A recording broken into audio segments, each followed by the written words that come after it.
Hello વિદ્યાર્થી મિત્રો, ગઈકાલે આપણે ઉદાહરણના જે પણ એક્ઝામ્પલ હતા એ બધા પૂરા કરી દીધા હતા.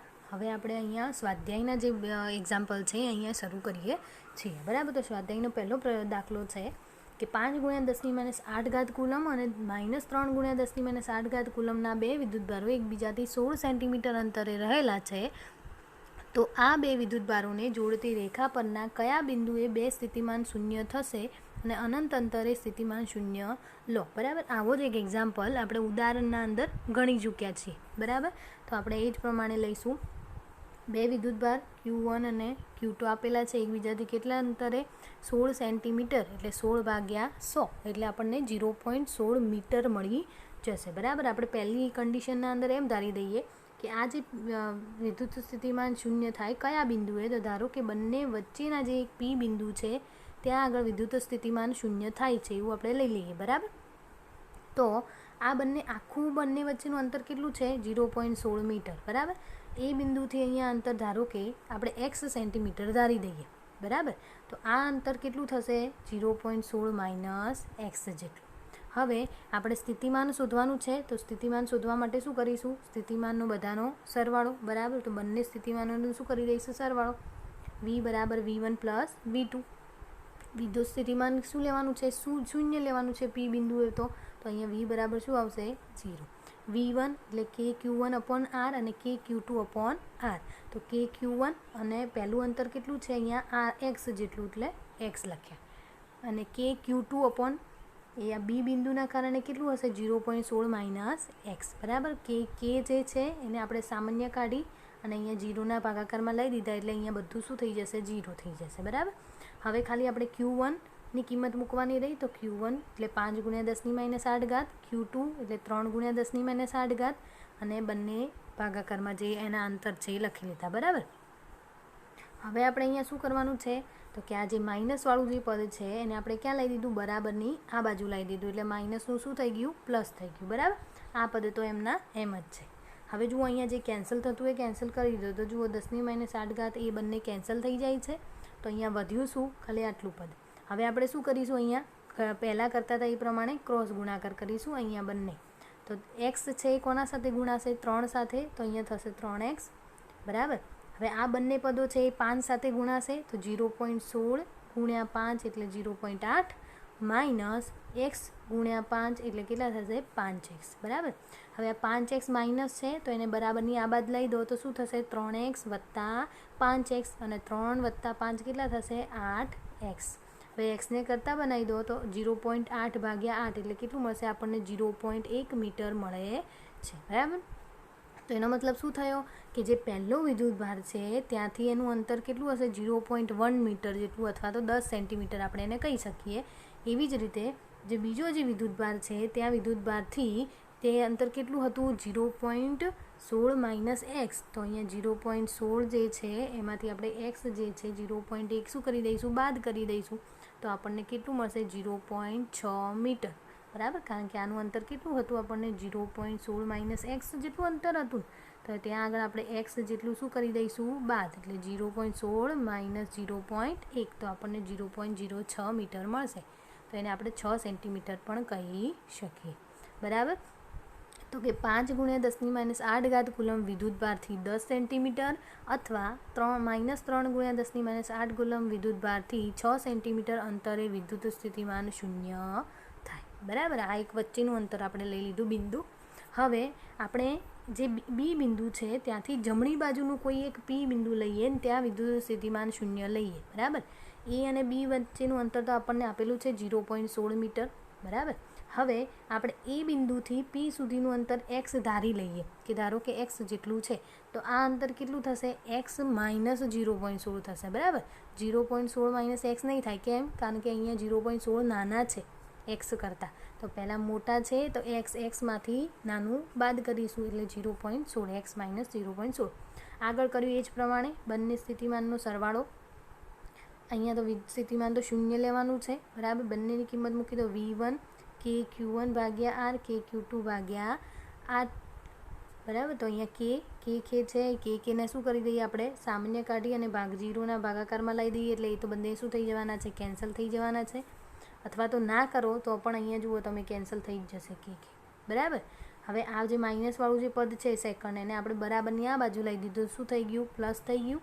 10⁸ બંનેના અંદરથી કેન્સલ થઈ જશે. હવે આપણે જે ક્રોસ આટલું વધ્યું, શું આટલું પદ વધ્યું, તો હવે આપણે ક્રોસ ગુણાકાર કરી દઈએ. ક્રોસ ગુણાકાર કરશો તો શું મળશે? અહીંયા 3x, એક્સને 5 સાથે ગુણશો તો 5x માઇનસ 0.16 ગુણ્યા 5 એટલે 0.8 બરાબર. અહીંયા આપણને 0.8 બરાબર શું મળ્યું? 2x, કારણ કે 0.8 માઇનસ છે તો 0.8ને આપણે આ બાજુ લઈ દો બરાબરની, અને આ 3 છે એને આપણે આ બાજુ લઈ દઈએ એક્સવાળા પદો જોડે જોડે. તો 5x માઇનસ 3x કેટલા થશે? 2x બરાબર, અને 0.8. હવે 0.8 ભાગ્યા 2 કરશો તો આપણને 0.4 મીટર મળશે, અથવા તો સેન્ટીમીટરમાં 0.40 સેન્ટીમીટર મળે છે બરાબર. તો 5 × 10⁻8 કુલમથી 10 સેન્ટીમીટર અંતરે અને -3 × 10⁻8 કુલમથી 40 સેન્ટીમીટર અંતરે આપણને એક પી બિંદુ મળે છે, જ્યાં આગળ આપણને સ્થિતિમાન 0 મળે છે બરાબર. તો આ થઈ ગયો પહેલો એક્ઝામ્પલ. બીજો કીધો છે કે 10 સેન્ટીમીટર બાજુવાળા નિયમિત ષટકોણનું દરેક બિંદુ પર 5 માઇક્રોકુલમ વિદ્યુતભાર આપેલો છે. એક ષટકોણ આપેલો છે અને અહીંયા બધે 5 માઇક્રોકુલમ જેટલો શું આપેલો છે? તમને વિદ્યુતભાર આપેલો છે. તો ષટકોણના કેન્દ્ર પર સ્થિતિમાન ગણો, કે ષટકોણના કેન્દ્ર ઉપર સ્થિતિમાન કેટલું હશે? અહીંયા જે છે O, ત્યાં આગળનું આપણે સ્થિતિમાન શોધવાનું છે બરાબર. બધાની બાજુની લંબાઈ કેટલી છે? 10 સેન્ટીમીટર, એટલે કેટલી થશે? 0.1 મીટર થશે બરાબર. અને બધા ઉપર કેટલો વિદ્યુતભાર આપેલો છે? 5 માઇક્રોકુલમ જેટલો વિદ્યુતભાર છે.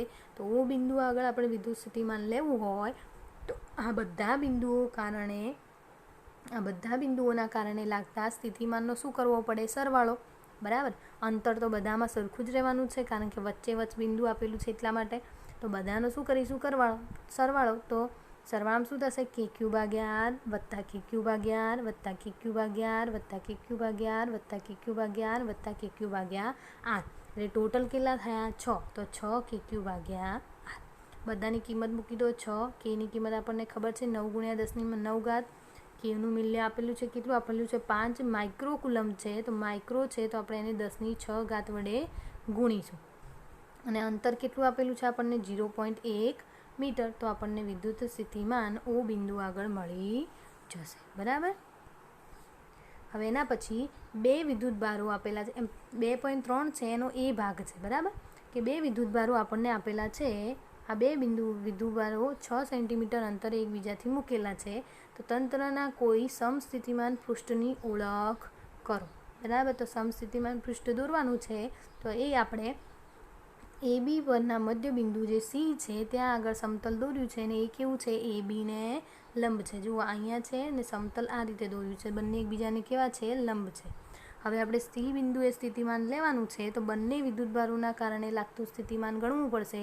તો પહેલાં આના કારણે લાગતું સ્થિતિમાન તો આટલું થશે બરાબર, અને આના કારણે લાગતું સ્થિતિમાન કેટલું થશે? આટલું.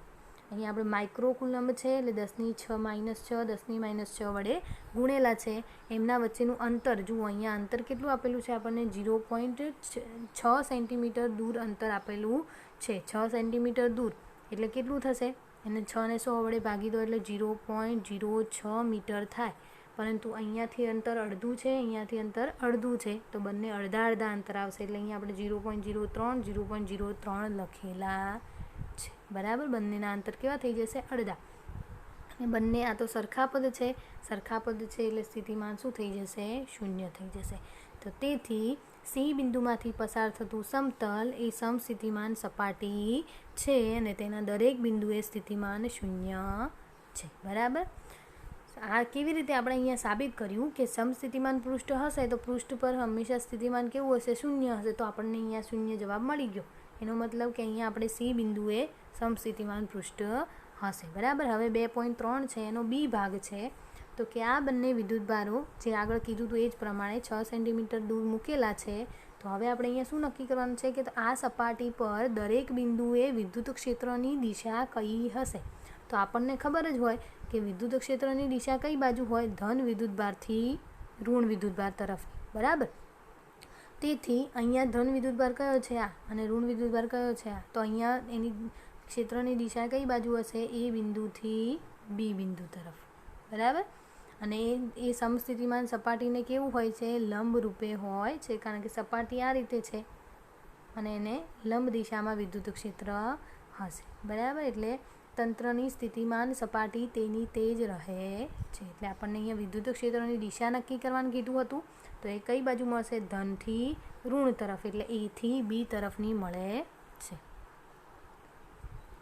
હવે 12 સેન્ટીમીટરના ત્રિજ્યાના એક ગોળાકાર સુવાહકની સપાટી ઉપર, સુવાહક આપેલો છે ગોળાકાર સુવાહક, એના ઉપર સપાટી ઉપર આટલો વિદ્યુતભાર નિયમિત રીતે વિતરિત થયેલો છે. તો ગોળાની અંદર, ગોળાની તરત બહાર અને ગોળાના કેન્દ્રથી 18 સેન્ટીમીટર અંતરે આવેલા બિંદુએ વિદ્યુત ક્ષેત્ર કેટલું હશે આપણે શોધવાનું છે, બરાબર. તો પહેલાં જ અહીંયા ખ્યાલ આવી જાય કે ગોળાની, આપણે થિયરીના અંદર પણ જોયું હતું કે ગોળાની અંદર દરેક બિંદુએ વિદ્યુત ક્ષેત્ર કેવું હોય? શૂન્ય હોય. એ આપણે આગળ થિયરીમાં જોયું હતું, બરાબર. હવે બીમાં જોઈએ કે ગોળાની સપાટી પરનો વિદ્યુતભાર તેના કેન્દ્ર પર કેન્દ્રિત થયેલો છે એવું આપણે કહી શકીએ. તો ગોળાના કેન્દ્રથી, જે ગોળાનું કેન્દ્ર છે ત્યાંથી આર અંતરે આવેલા બિંદુએ વિદ્યુત ક્ષેત્ર લઈએ આપણે, બરાબર. અને આર અંતર કેવું છે? એ ત્રિજ્યા કરતાં મોટું છે. એટલે ત્રિજ્યા કરતાં મોટું હોય, ધારો કે આ જે ગોળાકાર છે એની ત્રિજ્યા કેટલી છે? આર જેટલી, બરાબર, અહીંયા સુધી. અને આ અંતર એ થોડું કેવું છે? મોટું છે, ધારો કે અહીંયા સુધીનું સ્મોલ આર, બરાબર. ત્રિજ્યા કરતાં કેવું છે? મોટું છે. ત્યાં આગળ આપણે વિદ્યુત ક્ષેત્રનું સૂત્ર લખીએ કે ક્યુ ભાગ્યા આર સ્ક્વેર. કેની કિંમત મૂકો, ક્યુની કિંમત તમને આપેલી છે, અને આર સ્ક્વેર અંતર કેટલું છે? 12 સેન્ટીમીટર. તો 100 વડે ભાગો તો મીટરમાં કેટલું મળશે આપણને? 0.12 મીટર મળશે ને એનો વર્ગ. તો આપણને ગોળાના તરત બહારના વિસ્તારમાં વિદ્યુત ક્ષેત્ર મળશે 10⁵ ન્યૂટન પ્રતિ કુલમ, બરાબર.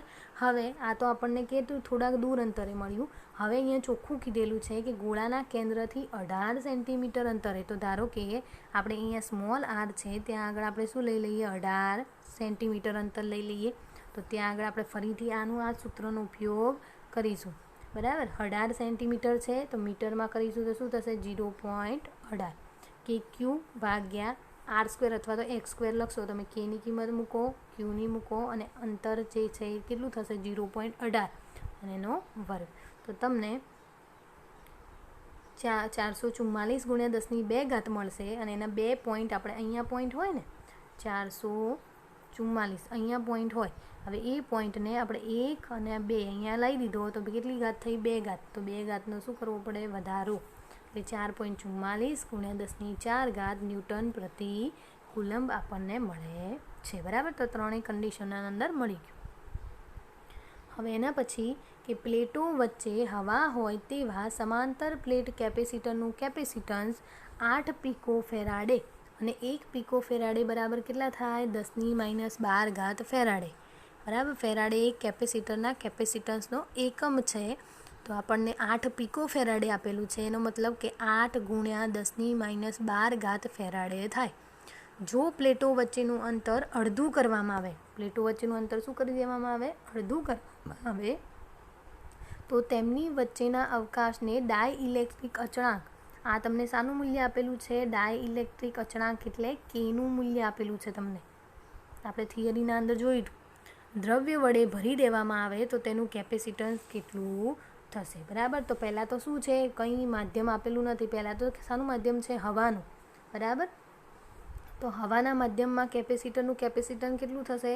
C0 બરાબર E0 A ભાગ્યા D. આ સૂત્ર આપણે સાબિત કરેલું છે, બરાબર, કે જ્યારે હવાનું માધ્યમ હશે ત્યારે. અને C0 એટલે Cની કેપેસિટન્સનું મૂલ્ય આપણને આપેલું છે 8 પિકો ફેરાડે, એટલે 8 ગુણ્યા 10⁻12, બરાબર. હવે કેપેસિટરની 2 પ્લેટો વચ્ચે ડાયઇલેક્ટ્રિક ભર્યા બાદ તેની 2 પ્લેટો વચ્ચેનું અંતર શું કરી દેવામાં આવે છે? અડધું કરી દેવામાં આવે છે, બરાબર. તો આપણે અહીંયા સૂત્ર એક જોયું હતું, તમને યાદ હોય તો C બરાબર KC0. આ રીતનું સૂત્ર આપણે સાબિત કરેલું હતું કેપેસિટન્સની અંદર 3 વ્યાખ્યાઓ. તો એના અંદર આપણે શું કરીએ? C બરાબર K અને આ છે C0નું સૂત્ર કયું છે? આ. તો અહીંયા આપણે આ સૂત્ર લખીએ, પરંતુ આના અંદર અંતર કેટલું કરવાનું છે? અડધું કરવાનું છે. એટલે અહીંયા અંતર ભાગાકારમાં શું થઈ જશે? 2, બરાબર. છેદનો છેદ ક્યાં જશે? અંશમાં. બધાની કિંમત આપણે મૂકી દઈએ. જુઓ અહીંયા એપ્સાયલન 0 a ભાગ્યા d એની કિંમત તો કેટલી છે 8 ગુણ્યા 10 - 12 તો અહીંયા એપ્સાયલન 0 a ભાગ્યા d એની કિંમત તો આપણે અહીંયા મૂકી દઈએ 8 ગુણ્યા 10 - 12 k ની કિંમત તમને આપેલી છે અહીંયા k એટલે અચળાંક પેલો કુલમના અચળાંક નથી અહીંયા k એટલે શું છે ડાઇલેક્ટ્રિક અચળાંક તો અહીંયા આપણે ડાઇલેક્ટ્રિક અચળાંકની કિંમત મૂકીશું બરાબર કેટલી છે 6 અને 2 બંનેનો ગુણાકાર કરીશું બધાનો તો આપણને 96 ગુણ્યા 10 - 12 ફેરાડે મળશે અને જે 96 પીકો ફેરાડે આપણે લખી શકીએ બરાબર તો આ એનું સૂત્ર થશે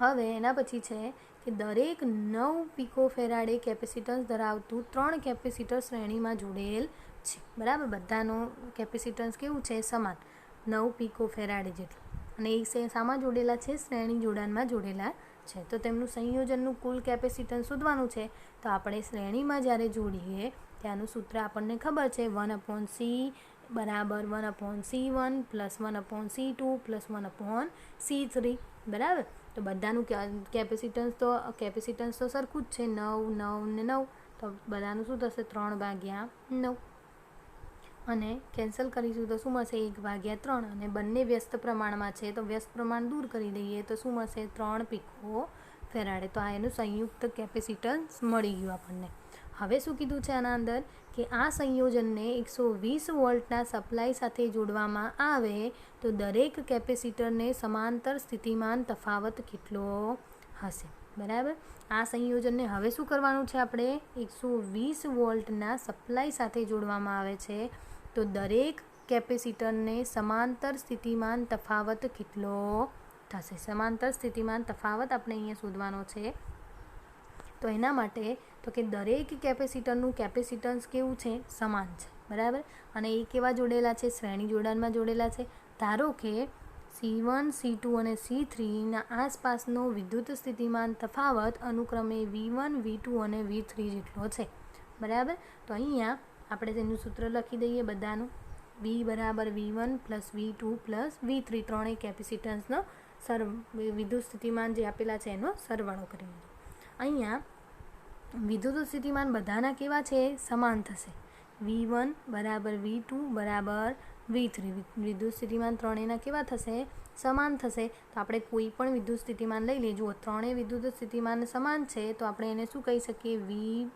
બરાબર 3V1 કારણ કે બધા V1 લઈ લઈએ V1 બરાબર કારણ કે બધા સમાન છે તો અહીંયા શું મળશે 120 બરાબર 3V1 એવી રીતે 3V2 3V3 પણ લઈ શકીએ પણ આપણે અહીંયા આ કેન્સલ રાખીએ અત્યારે અને 120 બરાબર 3V1 લઈએ બરાબર તો અહીંયા શું થશે 120/3 કરશો તો તમને V1 કેટલું મળશે 40 વોલ્ટ અને બધા સમાન છે એટલે V1 V2 અને V3 ત્રણેય કેવા થશે 40 વોલ્ટના થશે બરાબર આની નીચે બીજી રીત આપેલી છે પરંતુ આ તમને આ રીતે ઇઝી રહેશે એટલે તમે આ રીતે ગણજો બરાબર ત્રણેય વિદ્યુત સ્થિતિમાનનો શું કરી દીધો સરવાળો કરી દીધો છે અને ત્રણેય સ્થિતિમાન કેવા છે સમાન છે તો આપણે અહીંયા 3V1 કરી દીધું V1 એટલે 120/3 એટલે 40 વોલ્ટના મળશે ત્રણ વિદ્યુત સ્થિતિમાનના તફાવત બરાબર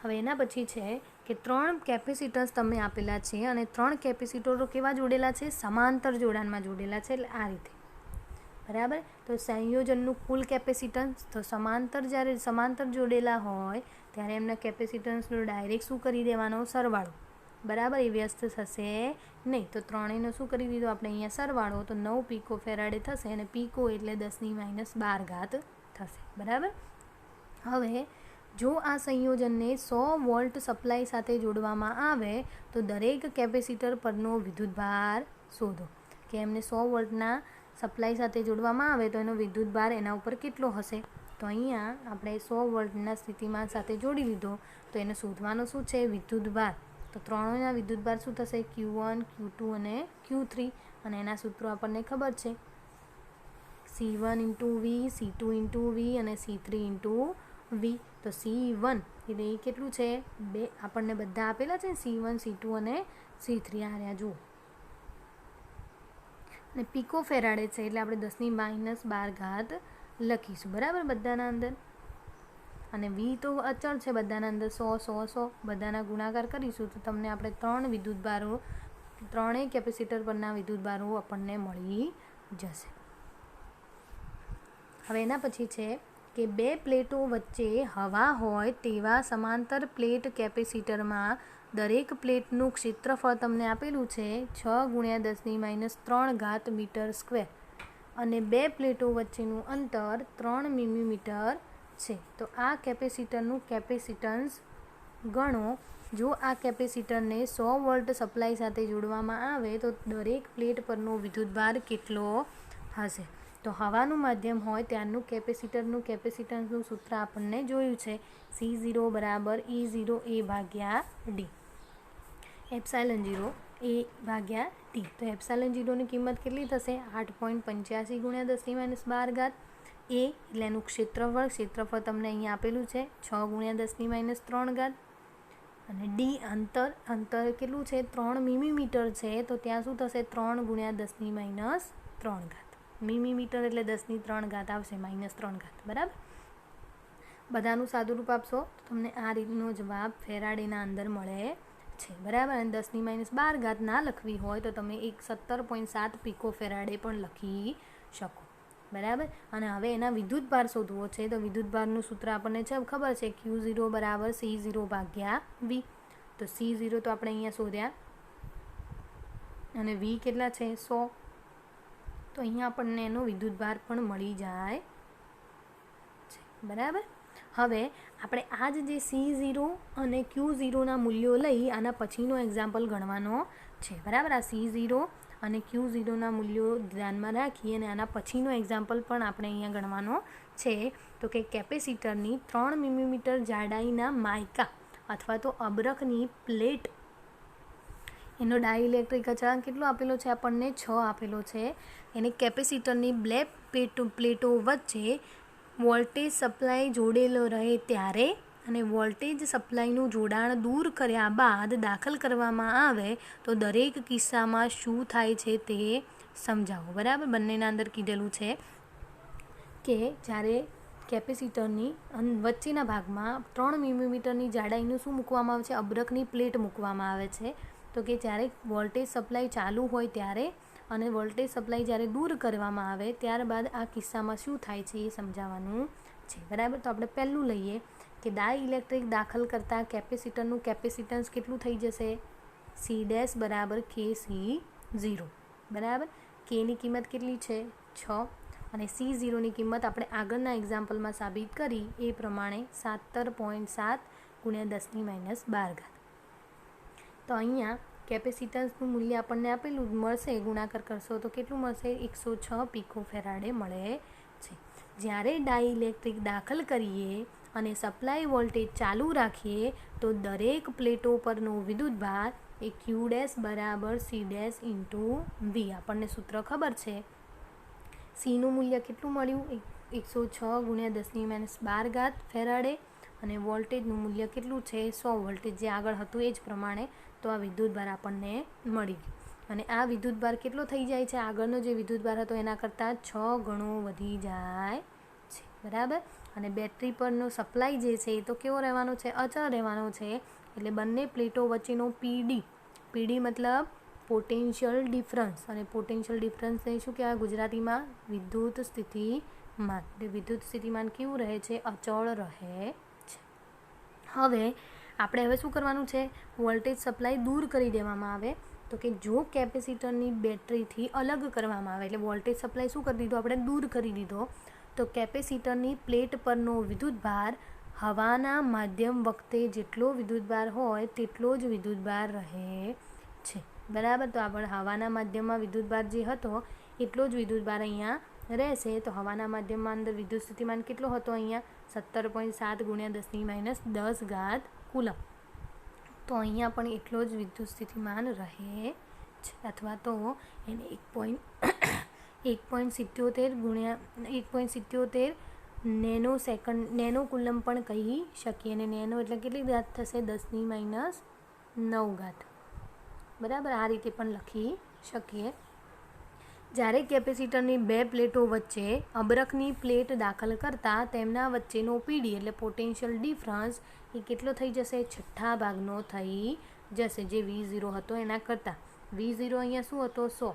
સ્ટાર્ટિંગનો જે હતો એ કેટલો હતો? 100 અને ભાગ્યા 6 એટલે 16.6 વોલ્ટેજ જેટલો સ્થિતિમાન આપણને મળે છે. બરાબર. એટલે વિદ્યુત જ્યારે સપ્લાય ચાલુ હોય ત્યારે અને જ્યારે સપ્લાય બંધ કરી દેવામાં આવે તો એ કિસ્સાના અંદર શું થશે તો આપણે અહીંયા જોઈ શકીએ છીએ. તો કે પહેલાંના અંદર શું થશે? વિદ્યુત ભાર 6 ગણો વધી જાય છે અને પોટેન્શિયલ ડિફરન્સ એટલે વિદ્યુત સ્થિતિમાન અચળ રહે છે. જ્યારે બીજાના અંદર વિદ્યુત ભાર એ હવાના માધ્યમમાં જેટલો હતો એટલો રહે છે, પરંતુ જે સ્થિતિમાન છે એ કેટલો થઈ જાય છે? 6 ગણો ઓછો થઈ જાય છે. હવે તમને એક કેપેસિટરનું મૂલ્ય આપેલું છે અને એને 50 વોલ્ટની બેટરી સાથે જોડેલું તો સ્થિત વિદ્યુત ઉર્જા સંગ્રહ પામી શકે. તો સ્થિત વિદ્યુત ઉર્જાનું સૂત્ર આપણે ડાયરેક્ટ લખી દઈશું 1/2 CV². તો 1/2 ગુણ્યા C એટલે 12 ગુણ્યા 10⁻12 કારણ કે પિકો ફેરાડે છે અને V એટલે 50નો વર્ગ. તો આપણને ઉર્જા મળી જશે. બરાબર. આ તો એકદમ ઇઝી છે.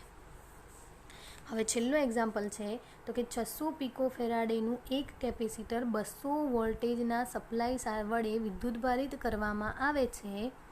પછી તેનું સપ્લાય સાથેનું જોડાણ દૂર કરવામાં આવે છે અને બીજા વિદ્યુતભારિત ન હોય તેવા 600 પિકો ફેરાડેના કેપેસિટર સાથે જોડવામાં આવે છે. તો આ પ્રક્રિયા કેટલી ઉર્જા ગુમાવાઈ હશે?